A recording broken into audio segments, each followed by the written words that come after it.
Bem, pessoal, sejam bem-vindos mais uma vez ao canal Cláudio Gouveia. Hoje nós vamos estar batendo um papo, mas o assunto é: por que que o livro de Enoque Etíope não entrou no cânon bíblico? Existem muitos motivos e vocês, durante esse bate-papo, vocês vão ficar conhecendo exatamente, sabendo por que que o livro de Enoque Etíope não entrou no cânon. Em 1947, esse livro foi encontrado. O livro não. Os manuscritos do Mar Morto foram encontrados ali próximo de Qumran, próximo do Mar Morto, nas montanhas de Qumran. E esse livro especificamente estava lá.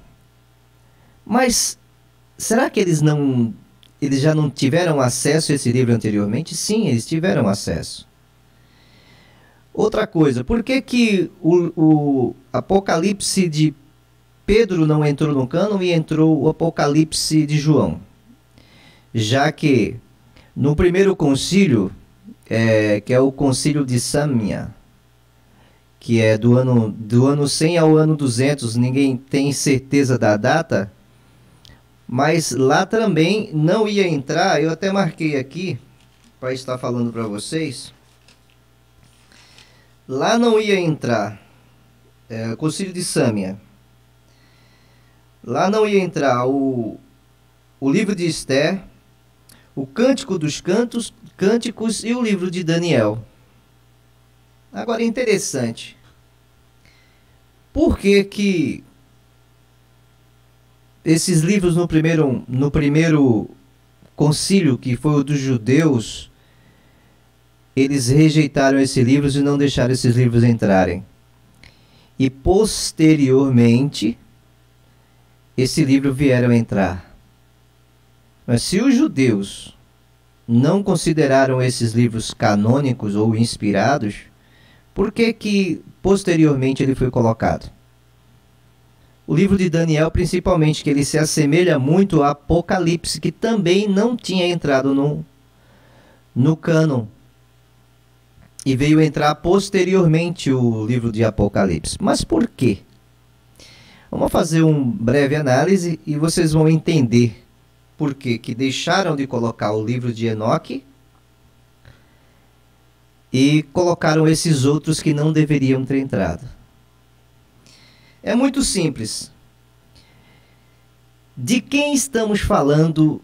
De quem a igreja fala? De quem o Cristo interventor, o Espírito interventor, através de Yeshua, ensinou? O que que ele ensinou? De quem ele falou? Quem era a pessoa? Quem era o iníquo? Do qual ele falou ali no livro de João, capítulo 8, versículo 43 e 44, que é incansavelmente abordado por nós, porque ele está tratando de um ser que regia a lei, e ele denomina quem é esse ser. Paulo, em 2 Coríntios capítulo 3, também ele denomina de onde derivou essa escrita com letra em pedras. Por quê? O livro de Enoque não entrou no cânon. Então, bom, é simples. Se você for para Gênesis 6, se você abrir sua Bíblia em Gênesis 6, você vai ver uma passagem que diz: e os filhos de Deus viram que as filhas dos homens eram formosas e belas, e tomaram para si esposas. E elas geraram filhos. Só que isso é Gênesis. Em Enoque, no mesmo capítulo 6, diz: viram os filhos de Deus que as filhas dos homens, viram os filhos dos céus, tá? Em Gênesis está filho de Deus, e no livro de Enoque está filho dos céus, tá? Eu vou estar mostrando para vocês uma questão aqui, que é para fazer uma associação lógica das coisas, tá? Que senão vocês não vão entender. Vamos lá. Aqui que vocês estão vendo o livro de Enoque e os Néfilins, não é?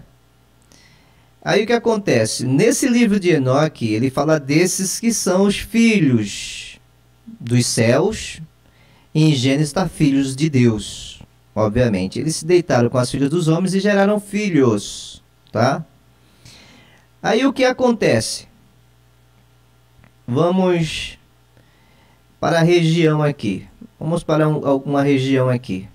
Aonde aconteceu isso? Jardim do Éden, tá? Agora vocês vão ver a coincidência, Jardim do Éden, Ur dos Caldeus, Ur onde nasceu, onde estava o chamado, quem foi chamado em Ur dos Caldeus? Abraão, tá? Agora vejamos Éden, Ur dos Caldeus, Mesopotâmia, Babilônia, tá? Toda essa região aqui, tá? Mesopotâmia, tá? Essa é a região também, Jardim do Éden, tá ok? Então o que acontece, pessoal? Se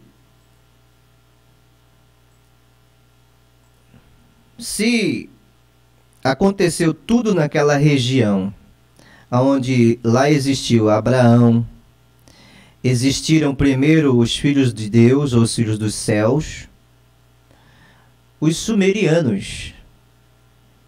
Ou seja, eles também são chamados lá em Gênesis de Elohim, ou Elohims, os deuses. E aí, a partir desse momento, esses deuses são adorados pelos povos presentes, e todas aquelas pessoas, eles adoram um Deus.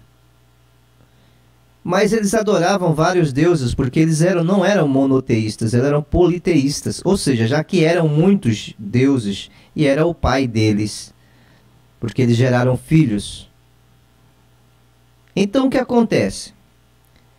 Em Gênesis, a história ela foi escondida, porque na narrativa de Gênesis, o que acontece? Diz logo em seguida, os filhos, depois que os filhos de Deus se deitaram com as filhas dos homens, a maldade passou a se multiplicar sobre a terra. E viu Deus que a maldade do homem era continuamente mal, e ele disse: o meu espírito não agirá para sempre no homem, porém esse é carnal. Porque se multiplicou de tal modo a iniquidade, a maldade do homem sobre a terra, Deus se arrependeu de ter feito o homem. Isso coloca Deus numa situação de que ele não é Deus, porque ele se arrependeu, né? Porque não era de fato. Então Deus enviou o dilúvio, que aí vem a história do dilúvio. Em Gênesis não, no livro de Enoque, dá nome aos anjos, os filhos dos céus. E esses eram os deuses adorados por aqueles povos, porque eles eram realmente anjos. Tinham poderes extraordinários. Depois de 2000 anos, vamos supor, vamos fazer uma comparação. A gente tem Gênesis, né? Estou falando bíblica, né? A cronologia bíblica. Gênesis. E no próprio Gênesis, um pouco mais para frente, a gente vê o dilúvio. Depois que os filhos de Deus deitam com as filhas dos homens. Um pouco mais para frente, depois do dilúvio, 400 anos depois, quem surge? Jeová, ou o Deus El, tá? É o Deus El que aparece para Abraão e chama Abraão e diz que dele vai fazer uma grande nação. Já temos uma cronologia, uma ordem cronológica. Só que quando Deus chama Abraão, o povo presente de Ur era um povo politeísta, porque eles adoravam outros deuses. Vamos mostrando aqui, né? Aqui, ó, Jardim do Éden, Ur dos Caldeus, né? Mesopotâmia, tudo ali. Então, nessa região, o povo era politeísta, adorava vários deuses, mas não poderia ser diferente. Por que não poderia ser diferente? Porque aqueles que se deitaram com as filhas dos homens, como diz o livro de Enoque, eles foram os pais deles. Então eles adoravam esses deuses. Cada um adorava os seus deuses respectivos. E você pode dizer, ah, mas a Bíblia não fala nada disso. Sim, mas ela também fala. A briga que Jeová teve em Jeremias 44, a Bíblia que Jeová sempre teve com a rainha do céu. Essa disputa foi sempre constante. Então, aí é onde vai se consolidar dois deuses, dois principais deuses no mundo, que é justamente o que vem sendo, são dois deuses e um filho de Deus, né? Tá? É bom especificar isso. Então, isso vem se arrastando no mundo até o ano que já nasceu o Mestre, né? Que aparentemente 4.000 anos depois desses eventos. Apareceu o Mestre, o Espírito Interventor. Só que esse Espírito Interventor, o qual surgiu através de Yeshua, ele não é da forma que foi contado pelos romanos. Os romanos introduziram em Yeshua, ou o Espírito que atuou através dele, como sendo o enviado de Jeová, o Deus do Antigo Testamento. Só que ele, pelas suas características e pelo seu caráter, ele não é o mesmo. Por quê? Está escrito que ele viria reger as nações com vara de ferro, restauraria o templo. Então Malaquias a profecia de Malaquias não se cumpre nele. E por esse motivo, os escribas e os doutores da lei rejeitam ele como sendo o Messias. Mas a princípio, o profeta João tinha indicado ele como um mestre, como sendo o Emanuel, o Messias, o ungido de Israel, para que regesse todas as nações, se tornasse o rei do mundo. E isso não ocorreu. Por quê? Detalhe importante. Aquele espírito ensinou outra coisa, diferente daquilo que eles esperavam, libertando as pessoas com sua verdade. Ele trouxe uma verdade de tal forma que libertava as pessoas até desses falsos deuses, que se passavam por Deus, mas não eram Deus. E ele trouxe essa realidade e afrontou, sim, para si e para aqueles que eram seus seguidores, a fúria desses seres, desses anjos caídos contra eles, a ponto de matar e persegui-los. Só que vem Roma. Quem é Roma nesse cenário todo? Se nós formos para Apocalipse, Roma, ele é a segunda besta. A primeira besta, as duas bestas, vamos falar espiritualmente, é um dos anjos que lá estavam, e a segunda besta é uma outra deusa que lá estava, com certeza a rainha do céu, que é referido em Jeremias 44. Eu acho que 7 também. E esses deuses, eles foram desmascarados pelo Espírito Interventor. Aí eles reagiram, certo? Porque o intuito do Espírito Interventor sempre foi nos mostrar a verdade e a realidade quanto à escravidão que estávamos sofrendo, concernente à mentira desses deuses que estavam lá, se passando por deuses, mas não são deuses. Mas eles são os príncipes desse mundo. Por isso que quando o mestre, antes de o mestre ir, ele diz o seguinte: olha, eu tenho que ir porque o príncipe desse mundo assumiu o seu reino e ele nada tem em mim. O caráter do mestre é completamente diferente do caráter dos deuses do Antigo Testamento. Completamente diferente. E ele ensina que o pai dele tem um reino superior lá em cima. Mas por que hoje tudo é associado a essa trindade pagã? As duas bestas do Apocalipse, que está no Apocalipse, mas que existiu antes governando o mundo inteiro. Sempre a rainha do céu e o Deus Jeová, ou o Deus El. E depois, posteriormente, vem o seu filho. Aí a gente vai fazer uma associação com os deuses do Egito, que é da mesma região. Eu vou estar mostrando aqui para vocês, tá? Faz parte praticamente da mesma região por ali, tá? O Mar Morto é ali no Egito, tá? É muito próximo a essas regiões, tá? Então, eles reinavam aqui na Babilônia, onde existiu a Torre de Babel. Essa Torre de Babel, onde existiu, nessa região aqui, é justamente onde apareceu o bisneto de Noé, que ele foi considerado o Deus Sol, né? O Deus do céu, o Deus Sol, era o filho de Samíramis, com Cuxi, que era o neto de Noé. Então Cuxi e Samíramis teve um filho chamado Nimrod, e esse filho, Nimrod, que ficou com a sua mãe, que é considerado o Deus Sol, ele faz parte dessa região. No Egito também existe essa trindade.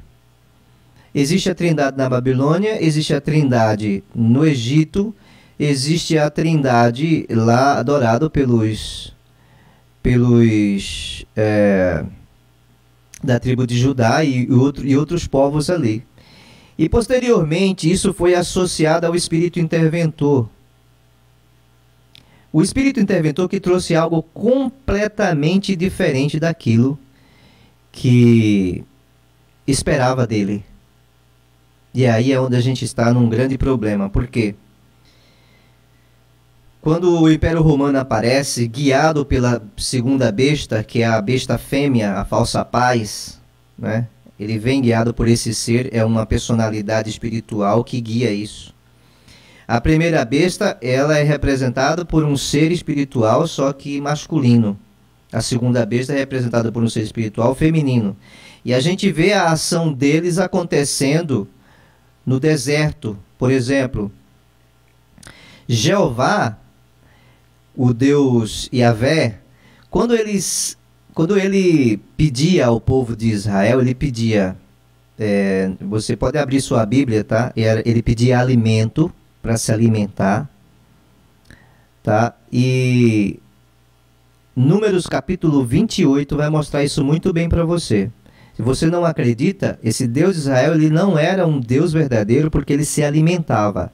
Ele pedia alimento. Números capítulo 28, ele diz claramente, eu vou até abrir aqui o Pentateuco, para ficar mais fácil para vocês entenderem isso, tá? Espero que o vídeo não fique muito grande, nós estamos aí com 17 minutos de vídeo, mas eu vou fazer a gentileza de abrir aqui para vocês, Números capítulo 28, tá? Números capítulo 28. 14... Números capítulo 28. Olha só, pessoal. Como está no Pentateuco aqui para vocês, tá? Javé falou a Moisés dizendo: dá este mandamento aos filhos de Israel: cuidareis de oferecer-me no tempo fixado minha oferenda, pois meu alimento consiste em sacrifício feito pelo fogo, que me são de agradável odor. Tu lhes dirás: eis o sacrifício pelo fogo oferecido a Javé. Cada dia, 2 cordeiros de 1 ano sem defeito, e o holocausto é o holocausto perfeito. Oferecerás um cordeiro pela manhã, e o segundo cordeiro entre as 2 da tarde. E com abração, 1/10 de farinha, e amassada com 4 hin de azeitonas pisadas. Este é o holocausto perpétuo, foi oferecido na montanha dos Sinais, sacrifício a ser consumido pelo fogo, de agradável odor a Javé. Sua libação. Então ele pedia também libação, né? Para vocês que não sabem o que é libação, e é sempre bom eu estar falando, é quando você pega uma bebida forte. As pessoas costumam falar, essas pessoas são mais religiosas, que vão em centro espírita, centros de trabalhos, né? Centro de trabalhos espirituais, né? Eu falei centro espírita, não, o centro de trabalhos espirituais. Eles aprendem a oferecer libação. Ele antes de beber, ele joga um pouco para o santo. Então aquilo é libação. Então Jeová pedia isso lá no deserto. Então isso demonstra que ele, por se alimentar, e está bem claro em Número capítulo 28, ele se alimentava. Pega uma tradução boa da sua Bíblia que você vai ver. indica que ele não é um ser como o Pai que o Mestre nos ensinou, o Espírito Interventor nos ensinou, através de Yeshua. O Espírito Interventor, através de Yeshua, ou de Jesus, ele nos ensinou algo completamente diferente sobre o Pai. Ele disse que o Pai é Espírito.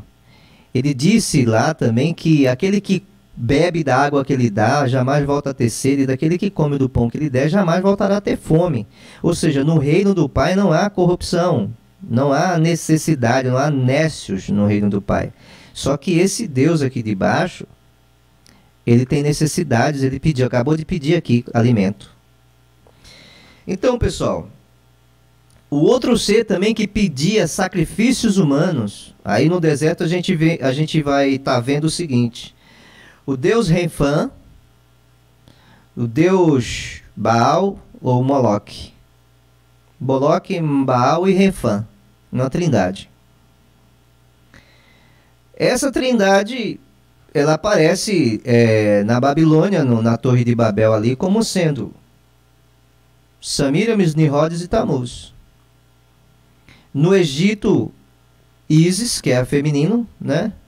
Eu preciso pegar para vocês, mas existe uma trindade lá no Egito também. O deus Horus e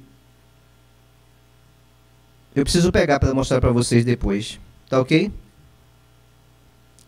Então, essa trindade egípcia também existe. E agora, depois que o mestre veio, né, e falou a verdade, ele disse no livro de Apocalipse de Pedro, você que não costuma ler apócrifos, mas lá ele diz claramente que depois da sua ascensão, muitos iam usar o nome de um homem morto, né? E ele diz que o nome desse homem morto é Hermas, o primogênito dos demônios. Ou seja, é o primogênito desses seres que vieram aqui, não é? E esse ser seria adorado por várias gerações. É o que acontece, né? As pessoas estão adorando um nome de um homem morto. Estão adorando o nome de um homem morto, induzido por quem? Por um espírito dessa época, que fez com que essas pessoas adorassem esse nome, chamando ele de Salvador, né? Só que o Espírito Interventor que veio através de Yeshua, ele não pediu esse tipo de coisa e ele alertou para que ninguém fizesse isso. E hoje é adorado uma trindade também, como era adorada nos vários povos antigamente, principalmente no Egito, na Babilônia e pelos antigos judeus. Era adorado uma trindade. Masculino, feminino e um filho dos dois. E isso ocorre em todos os povos. Então, quando fizeram agora essas tabuletas sumerianas que foram encontradas, lá também está falando dos sumerianos. Esses sumerianos está se tratando exatamente desses deuses que desceram lá no Jardim do Éden. Os filhos de Deus. Esses daí são os filhos de Deus que desceram no Jardim do Éden. São os mesmos. Vou até estar mostrando aqui para vocês novamente que essa região aqui, ó, da Mesopotâmia, né, aonde foram encontradas lá as tabuletas sumerianas, gente, está tratando do mesmo ser. Não está tratando de seres diferentes, não. Aqui, ó, a Suméria aqui, ó. Tá? As tabuletas foram encontradas nessa região de Ur dos Caldeus, onde morava Abraão e seus parentes. Está tratando a mesma história da humanidade e as pessoas estão querendo modificar isso. É lamentável ver as pessoas separando a história, porque a falta de conhecimento. Outro dia eu estava no debate em um dos meus grupos, entrou uma pessoa que desde o começo eu falei para ela: olha, cuidado, modere nos seus conhecimentos, porque a história não é bem essa, né? Porque ela está separando a história dos sumerianos. Esses são o nosso deus Enki, esse aqui é o deus. Ou seja, ele está falando do mesmo ser, dos mesmos deuses, tanto na história de um povo, como na história dos egípcios, como na história dos sumerianos, como a história dos babilônicos, como a história dos gregos. Está falando dos mesmos seres, dos mesmos deuses. E eu falei para ela, a história é a mesma. Você está separando. E ela está separando o povo, menosprezando o conhecimento dos judeus, dos cristãos, por causa da Bíblia que está alterada, e todo mundo sabe mais do que qualquer outra coisa que a Bíblia existem alterações grotescas, e tem toda a razão de ter as alterações e a razão de por que não entrou nela o manuscrito, o dos livros dos manuscritos do Mar Morto. Por que que não entrou? Por que que o livro de Enoque não entrou no cânon? Por que que eles não colocaram? Porque eles precisavam esconder essa verdade, que o que eles estão adorando e defendem hoje é exatamente o pai deles, que só poderia ser identificado no livro de Enoque. O livro de Enoque mostra essa trindade que eles estão fazendo as pessoas adorar até o dia de hoje. Aí pega Jesus, Maria e José como Samíramis, Jesus como Tamuz, Samíramis como Maria e Nimrod como sendo José. Então é uma trindade que acontece. Quando Constantino aparece, quando Constantino chega e faz toda aquela história, não, ele diz que viu o sol aparecer, e acima do sol aparecer a cruz com as iniciais do nome de Jesus. Aquilo foi tudo um teatro que ele criou para poder fazer o povo continuar adorando os deuses pagãos da Babilônia. Os deuses pagãos dos gregos e posteriormente dos romanos. Os mesmos deuses, a associação é a mesma. E as pessoas não percebem isso, que eles estão adorando a deuses pagãos. Veio todas aquelas leis. Agora, para você entender direitinho, para ficar claro por que que o livro de Enoque não entrou no cânon. O livro de Enoque não poderia entrar no cânon, porque senão escancararia e ficaria patente aos olhos das pessoas de que os deuses que eles estão fazendo as pessoas adorar, como o Deus Sol, aqueles que apareceram lá, os deuses no Jardim do Éden, e não um único Deus. Quando eles levam as pessoas a adorarem a trindade, é exatamente essa trindade do Deus que ele quer que predominem. Mas só que o paganismo nunca deixou de existir. Os concílios que tiveram, todos os concílios que tiveram até agora, com Constantino na Igreja Católica, são concílios ecumênicos. Ecumênicos, onde une todas as religiões. Por que o interesse disso? Porque o mestre, ele vem, o Espírito Interventor, ele vem mostrando um único Deus verdadeiro. E ele fala o caráter do pai dele, que não é matando pessoas, que não é ferindo, nem escravizando, nem fazendo nada disso. Não fazendo nada disso. E ele mostra essa realidade. E diz: quem vê a mim, vê o pai, porque ele está falando do caráter dele. Ele não está falando que o pai ele mesmo é o pai, mas ele está falando do caráter. Quem vê a mim, vê o pai pelo caráter. E ele diz: eu só faço aquilo que o pai me manda fazer. E isso diferenciava muito do Deus dos judeus. O Deus de Abraão, de Isaac e Jacó. Diferenciou demais. Só que por que as pessoas não aceitam? Porque já está arraigada no entendimento dela. A fé dela já está cauterizando a mente dela. Porque a fé dela foi direcionada em um Deus pagão e ela não sabe disso. Por isso que em Mateus capítulo 7, versículo 21, muitos vão dizer: Senhor, eu profetizei no teu nome, eu expeli demônio no teu nome, eu fiz milagres no teu nome. E ele diz: apartai-vos de mim, vós que praticais a iniquidade, porque nunca vos conheci. Imagina você Depois de orar, jejuar, pregar, fazer milagre, operar, expelir demônios e profetizar, e de repente você chega achando que está salvo, você recebeu, olha, você que pratica a iniquidade. Eu vou explicar para você o que é iniquidade. Quem é o iníquo? O iníquo é o príncipe desse mundo. O mundo jaz no iníquo ou no maligno. Porque a iniquidade é a maldade, toda a maldade que surge desse iníquo, ou tudo aquilo que ele quer que as pessoas façam. Isso é praticar a iniquidade, fazer a vontade do iníquo, tá? Por isso que o mestre, no capítulo 8, versículo 43 e 44, ele diz, de João, ele diz para o doutor da lei, o intérprete da lei, sabe por que vocês não entendem o que estou falando, não compreendem a linguagem do que eu falo? Por causa do vosso pai, o iníquo.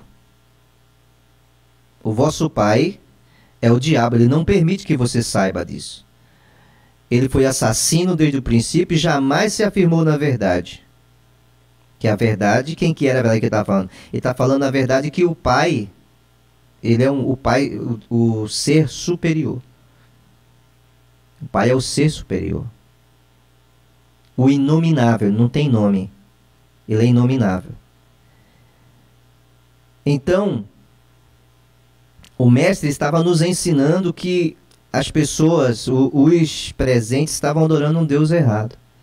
Aí que a igreja romana fez? Ele pegou os livros, compilaram os livros da forma que eles quiseram, escolheram aqueles que eles quiseram escolher, colocaram aqueles que quiseram colocar, depois dos concílios, montaram o cânon do jeito que eles quiseram, para fazer as pessoas continuar adorando os deuses pagãos. E fizeram associações para que as pessoas adorassem um Deus pagão.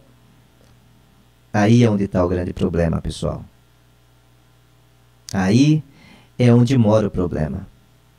Porque você, por falta de conhecimento, está adorando um ser, né? Esse ser aqui, ó, essa deusa aqui, que eles não falam, nem Israel pode falar o nome dela, que eles têm medo de falar o nome dela, né? A mulher do século 21, resgate da Lilith. Tá aqui, ó. Mulher do século 21, resgate de Lilith. Por que será? Por que será que a mulher do século 21 é resgate de Lilith? Porque Lilith é essa deusa aí. Lilith é essa deusa que não quis submeter a Adão. Mas parece que ela gostou de outro ser. E de fato, gostou tanto que se tornou esposa dele até os dias de hoje. Ah, mas isso parece um absurdo. É, parece um absurdo para você que não estuda a história de fato, né? Você que não compra livros. Você que fica de acordo com a teologia que foi sistematizada para levar você a adorar deuses pagãos. Ah, mas eu sinto a presença de Deus e tal. Será mesmo? Será que você não está se emocionando? E como é que ficam os frutos do Espírito? Como que ficam os frutos? Tá tudo correndo bem? Né? As promessas que foram ditas ali se cumprem na sua vida? Elas se cumprem de fato? Será que, como diz o Apocalipse de Pedro, nenhum espírito de adivinhação de um demônio revelou alguma coisa e você está preso a um ensinamento por causa que algum demônio revelou o desejo de você, o seu desejo de que ele acertasse aquilo que você ia fazer ou deixar de fazer? Porque se você quiser saber a capacidade de um demônio, você tem que ler as clavículas menor e maior de Salomão para você ver a capacidade que tem um demônio de fazer adivinhações na vida das pessoas, né? Salomão, que é tão adorado e tão reconhecido na Bíblia, ele era um ocultista que invocava demônios e com poderes dados por esses próprios anjos caídos que estão aí. Aqueles que deitaram com as filhas dos homens deram anéis para que Salomão pudesse prender demônios, os seus próprios filhos, e pudessem fazer com que esses filhos fizessem a vontade de Salomão. E Salomão queria ser o homem sábio, né? Então Enoque não entrou no cânon por essa finalidade, que eles não queriam que nós soubéssemos quem eram esses deuses pagãos. E hoje, através do livro de Enoque, nós sabemos que são esses deuses pagãos e que vêm sendo adorados pela humanidade de maneira mentirosa. Então se apegue ao Evangelho, tá? Eu quero dizer para vocês, se apegue ao Evangelho 100%. Não pule nem para a direita e nem para a esquerda. Leia 2 Coríntios capítulo 3, para você entender. Lá ele diz o seguinte: hoje, só de ler Moisés, o véu está posto sobre o coração de quem lê, para ele não entender o Evangelho. Para ele não entender o Evangelho. Então, forte abraço para vocês. Vou estar gravando um próximo vídeo, tratando de um novo tema. Desculpem a demora. Tem aí 35 minutos de vídeo, mas eu vou colocar ele dessa forma mesmo, tá? Porque faz tempo que eu não coloco o vídeo no canal. E do próximo vídeo eu vou tentar enxugar o máximo possível com esse assunto. Tá ok? Forte abraço a todos vocês. E a história é a mesma, pessoal.